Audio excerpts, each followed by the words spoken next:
अस्सलाम वालेकुम स्टूडेंट्स। आज के इस वीडियो लेक्चर में इंशाल्लाह हम बात करेंगे यूनिट नंबर 11 की। अच्छा भाई, इस चैप्टर से भी एक शॉर्ट और एक लॉन्ग क्वेश्चन बनने की गुंजाइश जो है वो पेपर में मौजूद है। तो अच्छा, इसकी एक्सरसाइजेस भी रिड्यूस हुई हैं।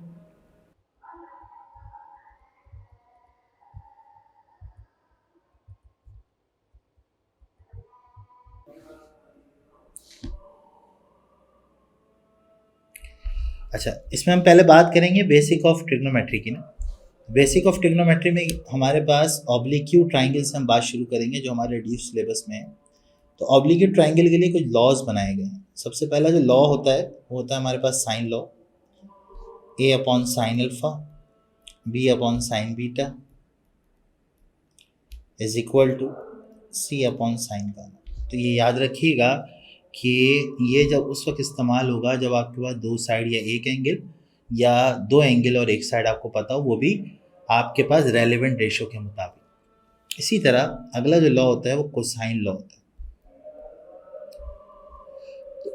कॉस अल्फा जो है वो बराबर होता है बी स्क्वायर प्लस सी स्क्वायर माइनस ए स्क्वायर अपॉन 2bc के। कॉस बीटा जो है वो बराबर होता है A square plus C square minus B square upon 2ac के। कॉस गामा जो है वो बराबर होता है A square plus B square minus C square upon 2ab। ये तीनों फॉर्मूले उस वक्त इस्तेमाल होते हैं when all sides are given.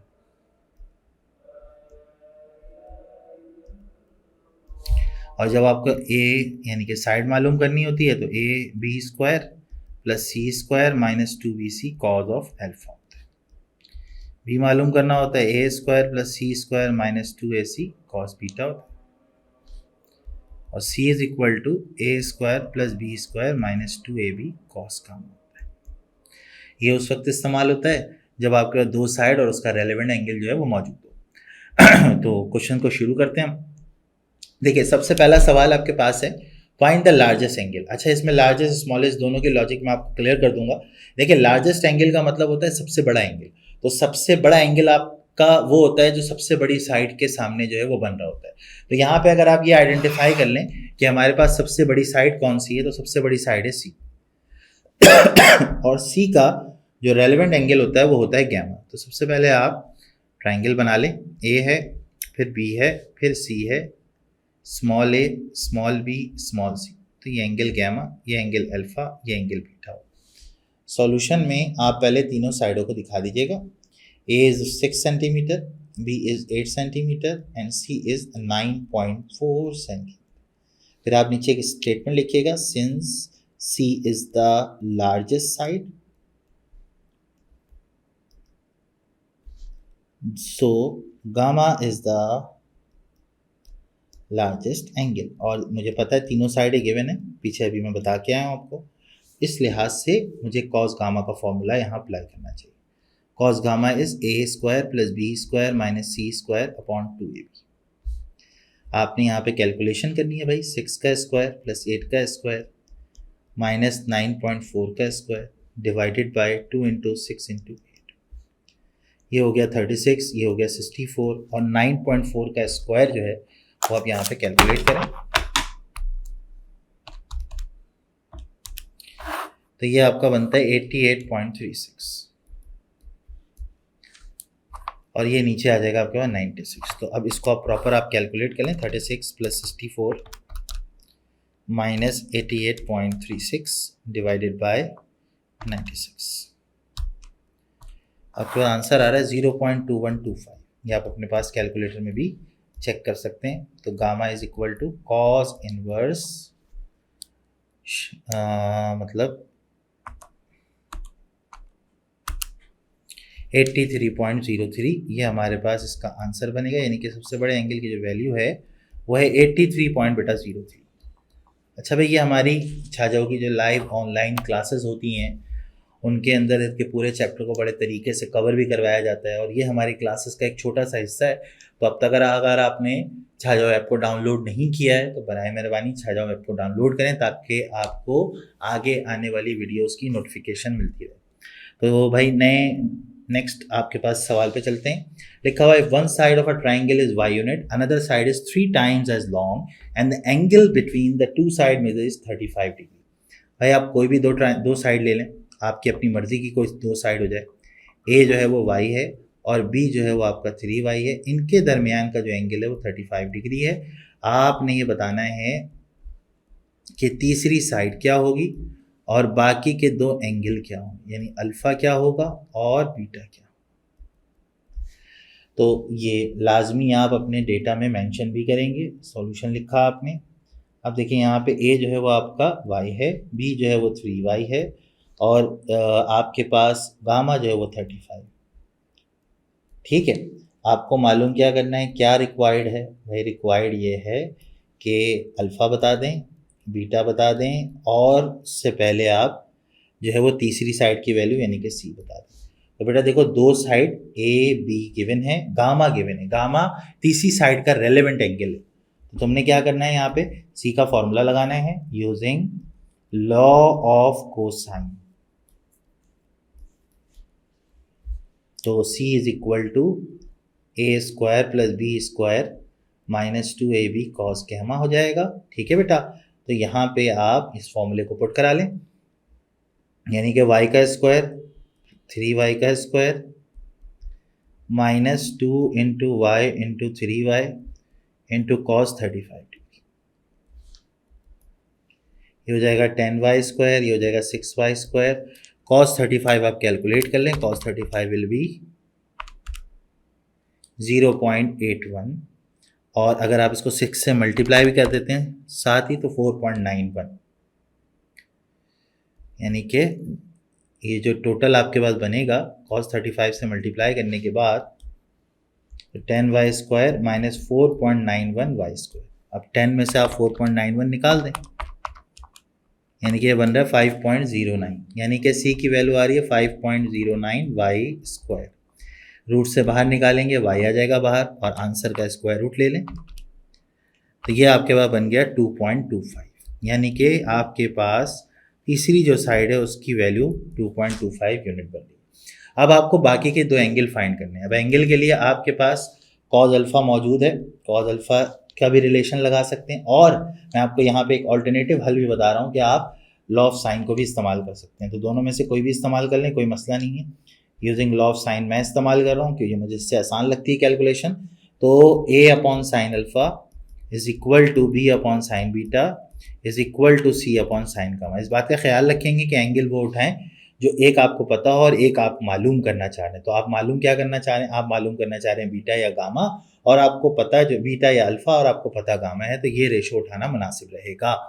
तो यहाँ से अगर मैं कंसीडर करूँ, consider b upon sine beta is equal to c upon sine gamma. तो अगर आप मुझे गैमा निकालना है या बीटा निकालना है तो सबसे पहला काम क्या होगा मेरा, b multiply by sine gamma divided by c is equal to sine beta. तो sine beta is equal to b की जगह क्या होगा, b की जगह हमारे पास हो जाएगा 3y साइन 35 और c की जगह 2.25। y से y कैंसिल आउट हो गया और इसको डायरेक्टली कैलकुलेट करें, 3 मल्टीप्लाई बाय साइन 35 और फिर इसको डिवाइड कर दें आप 2.25। जो भी आंसर आएगा वो 0 से कम आना चाहिए, उसकी 1 से कम आना चाहिए। उसकी वजह साइन थीटा की वैल्यू 1 से ज़्यादा नहीं होती है। तो अगर आपका आंसर 1 से ज़्यादा आ रहा है इसका मतलब आप कहीं कैलकुलेशन में गलती कर रहे हैं। सही है, तो साइन इनवर्स 0.764 तो 49.81 जो है वो आपका बीटा आ रहा है। अब लास्ट में जो एंगल है उसको आपने निकालने के लिए एक सदाबहार रिलेशन इस्तेमाल करना है, alpha plus beta plus gamma is equal to 180।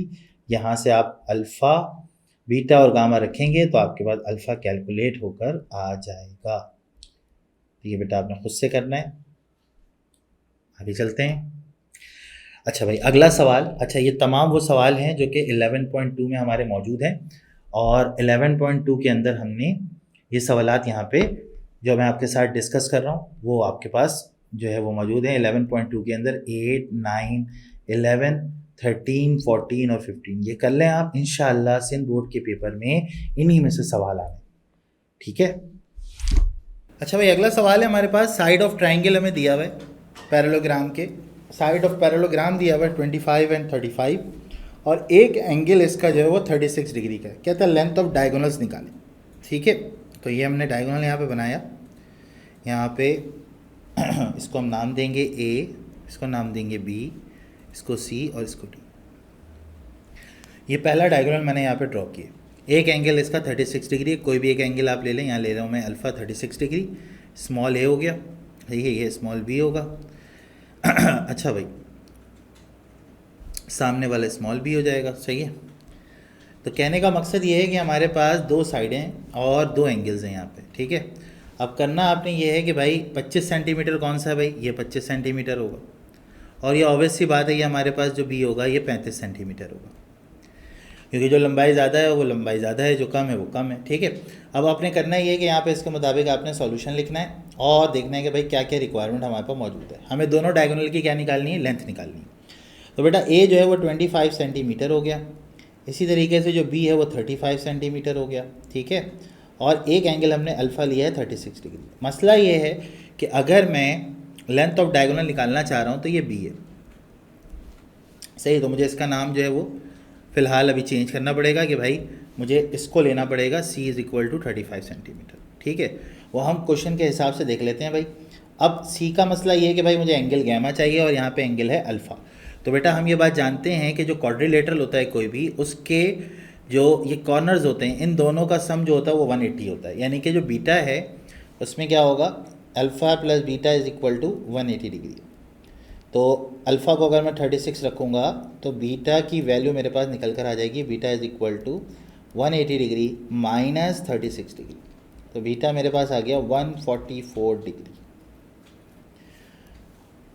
मुझे बी फाइंड करना है, तो बी का फॉर्मूला मैं आपको याद दिला दूं कि भाई लॉ ऑफ कोसाइन मैंने आपको बताया था,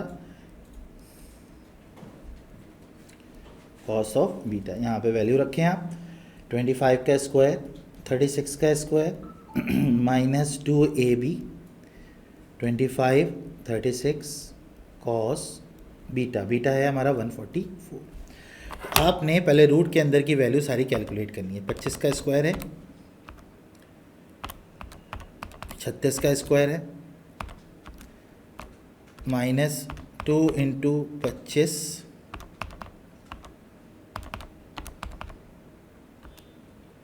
कॉस 144, और फिर इसका क्या निकालना है आपने, स्क्वायर रूट निकालना है। तो बी की जो वैल्यू है वो आ रही है स्क्वायर रूट में 3377.230। और अगर आप अभी इसका स्क्वायर रूट निकालते हैं इस आंसर का, तो ये आपको मिल रहा है 58.11, यानी कि एक डायगोनल की जो लेंथ है वो 58.11 सेंटीमीटर आ रही है। अब जो दूसरा डायगोनल है वो इसी तरीके से बनेगा, और मैं यहाँ डायग्राम आपको अलग करके बना के दिखा रहा हूँ कि देखें भाई ये डायगोनल आपके पास यूँ बनेगा। तो ये ए हो गया, ये बी हो गया, ये सी हो गया और ये डी हो गया, यानी कि ये स्मॉल डी आ गया आपके पास। अच्छा, अभी भी कहानी वही है भाई, और कहानी ये है कि भाई यहाँ पे अल्फ़ा जो है वो 36 डिग्री का बन रहा है। तो कहने का मतलब ये है कि स्मॉल बी ये हो जाएगा, सही है, स्मॉल ए ये हो जाएगा, और अब आपको डी निकालना है। तो डी तो हमारे फॉर्मूले में होता नहीं है, तो इवेंचुअली सी और डी तो बराबर हैं, सी के सामने सी है, डी के सामने डी है। इसका मतलब फॉर्मूले में आप डी लिखें या सी लिखें, बात बराबर है। तो कहने का मतलब ये है कि ए आपका हो जाएगा कितना भाई, ए आपका हो जाएगा, सॉरी ये मुझे ये यहाँ ये नहीं मालूम करना, मुझे अभी भी यही मालूम करना है। तो कहने का मतलब ये है कि आपके पास जो है वो मामला ये है कि ए की वैल्यू अब आप खुद से डिटरमिन कर लें कि ए कितना होगा हमारे पास। ए हमारे पास है 25 सेंटीमीटर जो एवेंचुअली हमें लेना है, और यहाँ पे जो आपके पास अगली वैल्यू है वो क्या है हमारे पास, वो हमारे पास है, यहाँ पे आप ले लें कि भाई हमारे पास जो है वो जो अगली वैल्यू है सी की वो 35 सेंटीमीटर होगी, यानी कि जो दूसरी लेंथ है, और फिर इसी के अकॉर्डिंग आप फॉर्मूला लगाएंगे, लेकिन अब एंगल जो है वो 36 डिग्री का रखेंगे। ठीक है, मतलब ए बी अपनी जगह पे रहेंगे, ए 25 सेंटीमीटर ले लें आप, ठीक है, और सी जो है वो आपका 35 सेंटीमीटर हो जाएगा। एंगल को चेंज कर लें, एंगल लेंगे आप 36 डिग्री। सही है, ए और सी आपके पास गिवन है और अल्फ़ा जो है वो आपके पास ऑलरेडी गिवन है। ठीक है, 36 डिग्री, बीटा भी आपको पता है 144 डिग्री। तो अब आपको कोई परेशानी इसमें नहीं होनी चाहिए, अब आप इसमें से एंगल बड़े आराम से निकाल सकते हैं। ठीक है, तो कहने का मतलब ये है कि इसी फॉर्मूले को आप आगे कंटिन्यू करके आप इसका दूसरा एंगल फाइंड कर लेंगे। तो एक मैंने आपको निकाल के दिखा दिया, एक आप फाइंड कर लेंगे। नेक्स्ट देखिएगा, two plane start from Karachi international airport at the same time and fly in the direction that makes an angle of 127 degree, यानी कि एंगल जो है इसका 127 डिग्री है।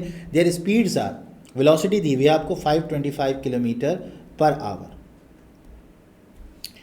सही है, दोनों की स्पीड यही है भाई, और टाइम आपको दिया हुआ है 2 आवर्स का। तो मसला ये है भाई कि अगर आपने कहा कि एक प्लेन यूँ जा रहा है और एक प्लेन यूँ जा रहा है, ठीक है, दोनों की स्पीड सेम है और एंगल जो बना रहा है वो 127 डिग्री बना रहा है, तो कहने का मतलब ये, जब आप इसको मीट करवाएंगे तो ये ए हो गया, ये आपके पास बी हो गया, ये आपके पास सी हो गया। तो ये ट्राइंगल की शेप ले रहा है, तो ये बी है, ये सी है और ये ए है। तो कहने का मतलब है मेरे पास साइड्स तो गिवन नहीं है, मेरे पास वेलोसिटी और टाइम गिवन है। तो हमने एक फॉर्मूला पढ़ा हुआ है कि डिस्टेंस जो होता है s इज इक्वल्स टू होता है v इंटू टी, ठीक है। तो s is equal to v into t का मतलब हो गया 525 इंटू 2, यानी कि डिस्टेंस आ गया 1050 किलोमीटर। यानी कि मैं आपसे ये कह सकता हूँ कि जो पहला प्लेन है उसकी स्पीड 1050 है और दूसरी जो प्लेन है वो भी 1050 है और जो एंगल है वो बीटा है। तो इसका मतलब ये हुआ कि c इज इक्वल टू,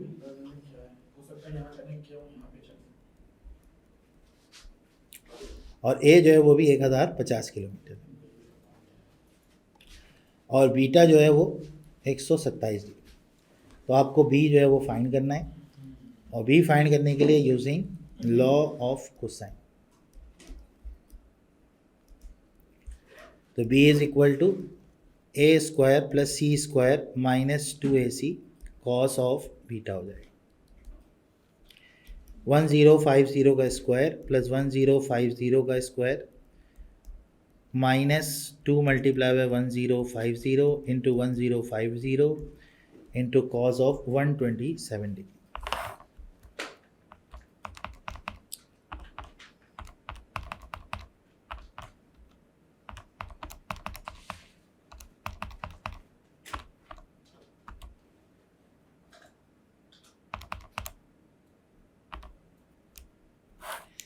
तो ये हमारे पास b के जो अंदर वैल्यू आ रही है वो आ रही है आपके पास 3532002.126। तो ये हमारे पास बन रहा है भाई b is equal to 1879.36 kilometre. अच्छा भाई, नेक्स्ट आपके पास ये 11.3 का क्वेश्चन है भाई। क्वेश्चन नंबर 3 है, 4 है और 5 है, ये तीनों एक्सरसाइज के इंपॉर्टेंट क्वेश्चन है। इसमें लिखा हुआ है कि the major of the two sides of a triangle are 4 and 5 unit, find the third side so the area of the triangle is 6 square unit. अच्छा यहाँ पे दो साइड्स की बात की गई है भाई। एक ट्राइंगल है और उस ट्राइंगल के अंदर हमारे पास ए, बी और सी।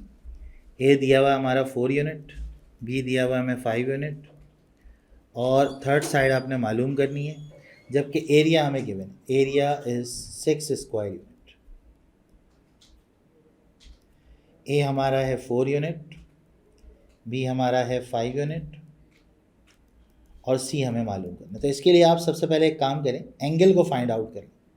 Half a b sine gamma, ये एरिया ऑफ ट्राइंगल के फॉर्मूले हैं। एरिया की जगह हमारे पास 6 आ जाएगा, ए की जगह हमारे पास 4 आ जाएगा, बी की जगह 5 आ जाएगा और साइन ऑफ गामा हो जाएगा। एरिया के ये 3 फॉर्मूले, देखिए हाफ ए बी होगा साइन गामा हो जाएगा, हाफ बी सी होगा तो साइन अल्फ़ा हो जाएगा और इसी तरह हाफ ए सी हो जाएगा तो साइन बीटा हो जाएगा। मतलब जो साइड मिसिंग होगी उसका एंगल आप यहाँ पे लिख देंगे। तो भाई देखो ये हमारे पास हो जाएगा 12/20 is equal to sine gamma, 3/5 आ रहा है। तो गामा निकालने के लिए आप क्या करेंगे कि शिफ्ट जो है वो साइन इनवर्स और 3 डिवाइडेड बाय 5, तो gamma is equal to sine inverse 3/5 बन रहा है ये, और ये बन रहा है 36.86। इस एंगल को निकालने का फ़ायदा ये होगा कि अब हमें सी की वैल्यू बड़े आराम से यहाँ से मिल जाएगी। सी का फॉर्मूला क्या होता है, A square plus B square minus 2ab cos gamma. A की जगह होगा 4 का स्क्वायर प्लस 5 का square 2 into 4 into 5 cos of 36.86, 41 हो गया। और इन सब को सॉल्व अगर आप करेंगे 2 इंटू 4 इंटू 5 इंटू कॉस 36.86, तो ये आ रहा है 32। तो 41 में से अगर आप 32 निकालेंगे तो ये 9 बनेगा, और 9 का रूट जो है वो हमें पता है 3, यानी कि 3 यूनिट्स जो है वो इसकी साइड होगी। एक 4 मार्क्स का कंफर्म क्वेश्चन होता है जो कि पेपर में आपके पास दिया जाता है कि 4 मार्क्स इससे आपको मिल जाते हैं। इसी तरीके से हमारे पास एक अगला सवाल है, इसमें बोला हुआ है एरिया ऑफ ट्राइंगल दिया हुआ है, बीटा दिया हुआ है, गामा दिया हुआ है, ए मालूम करे और अल्फ़ा मालूम करे। तो एरिया जो है ट्राइंगल का वो दिया हुआ है 3.346, ठीक है, और बीटा दिया हुआ आपको 20.9, गामा दिया हुआ आपको 117.2 डिग्री, अल्फ़ा बताएं क्या होगा, ए बताएं क्या होगा, ये आपके रिक्वायर्ड में मौजूद है। तो भाई इसमें सबसे पहला काम तो आप ये करें, जो आसान काम है वो ये है कि पहले एंगल निकालें। एंगल निकालने का फॉर्मूला होता है alpha plus beta plus gamma is equals to 180, और यहाँ पे अल्फ़ा की बीटा की जगह 20.9, गामा की जगह 1117.2 is equal to 180 degree. Alpha is equal to 180 minus 20.9 minus 1117.2, तो इसको आप माइनस कर लें, 180 माइनस 20.9 माइनस 117.2, अल्फ़ा की वैल्यू आ गई 41.9 डिग्री। अच्छा, अब ए मालूम करना है, तो ए मालूम करने के लिए हमारे पास तीनों साइड या 2 साइड भी गिवन नहीं है, तो इसके फॉर्मूले हमारे पास होते हैं कि अगर मुझे एरिया के लिए ये फॉर्मूले लिखने हैं तो A square sine beta sine gamma over sine alpha हो। तो अगर बी आ जाएगा तो नीचे बीटा और बाकी अल्फ़ा और गामा ऊपर चले जाएंगे, सी आ जाएगा तो गामा नीचे आएगा और अल्फ़ा और बीटा ऊपर चले जाएंगे, ठीक है। तो अब यहाँ से ए की वैल्यू निकालने के लिए पहले सबको एक जगह पे कर लें, 2 sine alpha multiply by delta divided by sine beta sine gamma is equal to A square, और अब यहाँ पे वैल्यूज़ रख दें। साइन अल्फ़ा का मतलब साइन 41.9 हो गया, multiply by area 3.346, sign beta 20.9, sign gamma 117.2। तो अब आप यहाँ पे पूरी कैलकुलेशन यहाँ पे करेंगे, 2 multiply by sign 41.9 multiply by 3.346 divide by sine 20.9 multiply by sign 117 point, तो जो वैल्यू आ रही है वो आ रही है भाई ए स्क्वायर इक्वल टू 14.085। हमें ए चाहिए तो हम स्क्वायर रूट ले लेंगे दोनों तरफ, square root on both side, तो ए की वैल्यू हमारे पास क्या निकल कर आ जाएगी 3.75।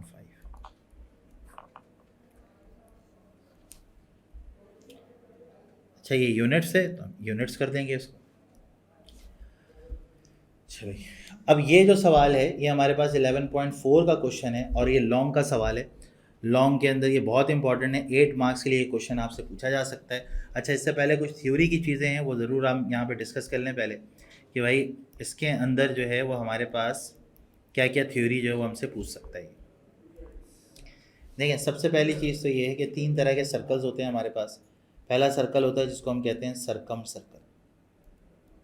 सरकम सर्कल क्या होता है कि ट्राइंगल के तीनों वर्टाइसेस को टच करता हुआ बनेगा, जस्ट लाइक दैट, और इसका रेडियस का फॉर्मूला होता है ABC/4 डेल्टा, ठीक है। इसी तरीके से एक सर्कल होता है जिसको हम कहते हैं इन सर्कल, और इन सर्कल में क्या होता है कि ट्राइंगल की तीनों साइड्स इस पर टेंजेंट होती हैं, तो रेडियस का फॉर्मूला यहाँ पे होता है डेल्टा डिवाइड बाय एस। एक अगला सर्कल होता है जिसको हम कहते हैं स्क्राइब या फिर एक्स सर्कल।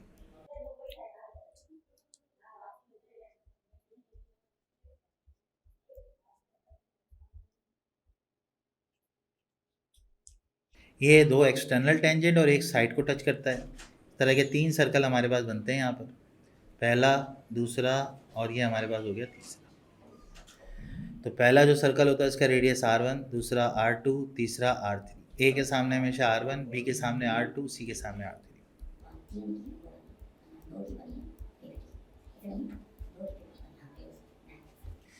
ठीक है। तो ये हमारे पास बन गया तीनों का केस। अब इसमें एक चीज़ है जो डेल्टा जो सब में कॉमन है और एस भी कॉमन है। तो डेल्टा का फॉर्मूला होता है एस माइनस ए, एस माइनस बी और एस माइनस बी। इसको बोलते हैं हीरोज़ फॉर्मूला। और एस निकालने का जो फॉर्मूला होता है वो a plus b plus c divided by 2 होता है, जिसको हम कहते हैं हाफ ऑफ द पैरामीटर, क्योंकि parameter sum of all the side होता है और हाफ पैरामीटर का मतलब होता है डिवाइडेड बाय आपने 2 कर दिया। ये आगे आने वाले सवाल बिल्कुल इसी तरह के हैं। तो अब देखें, अब आगे जो है वो हमारे पास मामला कुछ यूँ है कि 3 जो है वो आपको रेशो आपने प्रूव करके लाना। तो सबसे पहला काम ये होगा कि आप यहाँ पे इसको सॉल्व करेंगे जब, तो सबसे पहले आप इसको लेट करेंगे भाई, लेट a बराबर b बराबर c बराबर x। तो जब आप s निकालेंगे तो s निकालने का फॉर्मूला है a plus b plus c upon x plus x upon 2, यानी कि s आ गया 3x अपॉन 2। क्योंकि एरिया की ज़रूरत आपको इन तीनों में पड़ेगी, तो पहले एरिया भी फाइंड करके रख लें। तो s हो जाएगा s माइनस ए हो जाएगा, s माइनस बी हो जाएगा, s माइनस सी हो जाएगा। s की जगह हमारे पास होगा 3x upon 2, 3x upon 2 minus x, 3x upon 2 minus x, और ये 3x अपॉन 2 माइनस एक्स। तो अगर मैं एक को कैलकुलेट करूँ तो ये 2x बनेगा, और 2x 3x में से माइनस होगा तो x बन जाएगा, यानी कि x/2 और x/2 ये तीनों आ जाएंगे। √3 रहेगा, x स्क्वायर हो जाएगा, 2 to the 4, 4 to the 8, 8 to the 16, तो ये रूट से बाहर निकल के एरिया ये बन जाएगा हमारे पास। अब बारी बारी हमने तीनों को कैलकुलेट करना है। पहले तो हम r1 निकाल लेते हैं, डेल्टा अपॉन s माइनस ए, डेल्टा की जगह √3 अपॉन 4x², और s माइनस ए x अपॉन 2 है वो ऊपर हम कैलकुलेट कर चुके हैं। x से x कट गया, 2 से 4 कट गया, तो √3 अपॉन 2x जो है वो r1 आ जाएगा। इसी तरह स्मॉल r भी निकाल लें, डेल्टा अपॉन s होता है, r जो है वो √3 अपॉन 4x², और s जो है वो 3x अपॉन 2 होगा। तो जैसे ही आप इसकी कैलकुलेशन करेंगे, √3 upon 4x² multiply by 2 upon 3x, तो ये क्या हो जाएगा हमारे पास, √3x/3 आ जाएगा स्मॉल r। अच्छा, कैपिटल R क्या होता है? कैपिटल R का फॉर्मूला होता है भाई ABC अपॉन 4 डेल्टा। तो R is equal to x into x into x, और डेल्टा का फॉर्मूला होता है √3 अपॉन 4x²। ये 4 से 4 कट गया, x² से x² कट गया, नीचे रूट बचा हुआ भाई x अपॉन √3, इसको मल्टीप्लाई डिवाइड करा लें ताकि ये फ्रैक्शन से रूट हट जाए हमारे पास। ठीक है, तो पहला जो हमें रेशो निकालना है वो निकालना है किसका भाई, R1 और कैपिटल R का। R1 ratio capital R। तो R1 हमारे पास कितना है भाई, R1 हमारे पास है √3x upon 2 ratio √3x upon 3। देखो √3x अपॉन 2 हो गया, जब ये डिवाइड से मल्टीप्लाई में जाएगा तो 3 अपॉन √3x हो जाएगा, तो ये कैंसिल हो गया। 3 अपॉन 2 हमारे पास आ रहा है, जो कि 3:2 बन रहा है। इसको नाम दे दो आप 1 का। अब अगला जो रेशो R और स्मॉल r का निकाल लें, √3x/3, और स्मॉल r जो है वो हमारे पास है कितना,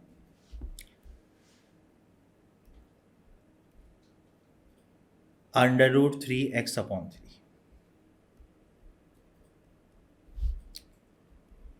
तो देखें भाई √3x अपॉन 3 है, तो 3 अपॉन √3x हो गया ये, तो ये हमारे पास कैंसिल आउट हो जाएगा।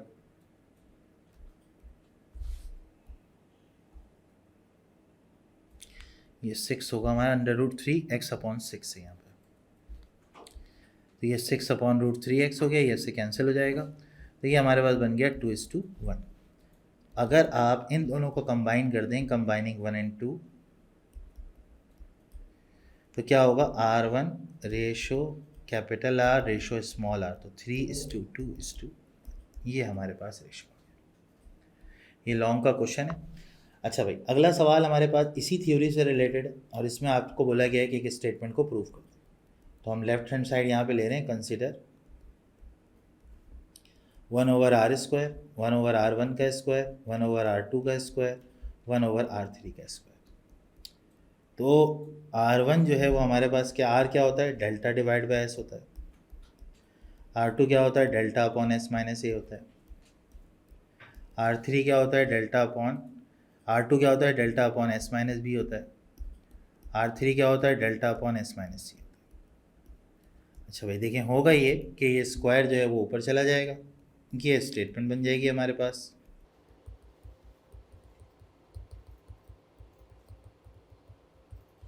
ठीक है, अब ये डेल्टा स्क्वायर हमारे पास कॉमन है, तो ये एलसीएम आ जाएगा, एस स्क्वायर एस माइनस ए का स्क्वायर, एस माइनस बी का स्क्वायर और एस माइनस सी का स्क्वायर।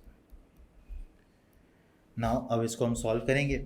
देखिए ये एस स्क्वायर हो गया, ये S square minus 2as plus ए स्क्वायर हो गया, S square minus 2bs plus B square हो गया, और S square minus 2cs plus सी स्क्वायर हो गया। देखिए चार ऐसे, 1 2 3 और ये 4, तो 4s स्क्वायर हो जाएगा, minus 2as minus 2bs minus 2cs हो जाएगा, और प्लस ए square plus B square plus सी स्क्वायर हो जाएगा। तो भाई देखो यहाँ पे 4s स्क्वायर है, इन दोनों में से 2 और s कॉमन आ रहा है। मुझे इन तमाम टर्म्स को एलिमिनेट करना है, क्योंकि मुझे सिर्फ A square plus B square plus C square चाहिए।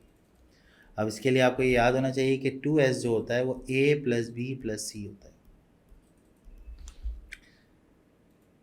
तो 4s square 2s into 2s plus A square plus B square plus C square divided by delta square. तो 4s square a square b square plus C square divided by delta square, ये और ये cancel हो गया, और ये हमारे पास statement जो है वो प्रूव होकर आ गई। तो कहने का मतलब ये है, ये हमारे पास एक बहुत इंपॉर्टेंट सवाल है आपकी एक्सरसाइज का। अच्छा भाई यहाँ पर कंसिडर, दोबारा से वही कहानी होगी, कोई भी साइड कंसिडर कर लें। मैं यहाँ पर राइट हैंड साइड कंसिडर करके कर रहा हूँ। 1/2 into small R into capital R. पहले फार्मूला पुट कर दें, आर का फॉर्मूला डेल्टा अपॉन एस, और इसका होता है ABC अपॉन 4 डेल्टा। ये डेल्टा से डेल्टा कट गया, 2 से 4 कट गया, तो 2s ऊपर चला गया, ABC हो गया। तो 2s जो है अभी मैंने आपको बताया a plus b plus c होता है, तो a plus b plus c upon ABC। अब a के नीचे भी ABC होगा, b के नीचे भी ABC होगा, और c के नीचे भी ABC होगा। तो आपने इससे इसको कैंसिल किया, इससे इसको कैंसिल किया, तरतीब से लिखते हैं 1/AB 1/BC 1/AC, क्योंकि दरमियान में प्लस का निशान है, टर्म्स आगे पीछे भी होंगी तो तरतीब मेंटेन रहेगी। अच्छा भैया एक और इम्पॉर्टेंट सवाल है। अब यहाँ पे आपको साइन के हाफ एंगल के फॉर्मूले इन टर्म्स ऑफ साइड याद होने चाहिए। साइन अल्फ़ा बाई 2 का जो फॉर्मूला होता है वो होता है s minus B upon BC। इस तरह साइन बीटा बाई 2 का आप समझ गए होंगे कि भाई आप जो है वो यहाँ पे s minus C upon AC। Sine gamma by 2 का होता है s minus B upon AB। तो कंसिडर करेंगे हम राइट हैंड साइड को, बड़ी साइड है ये इसलिए हम इसको कंसिडर कर रहे हैं। Sine alpha by 2, sign beta by 2 और साइन गामा बाई 2।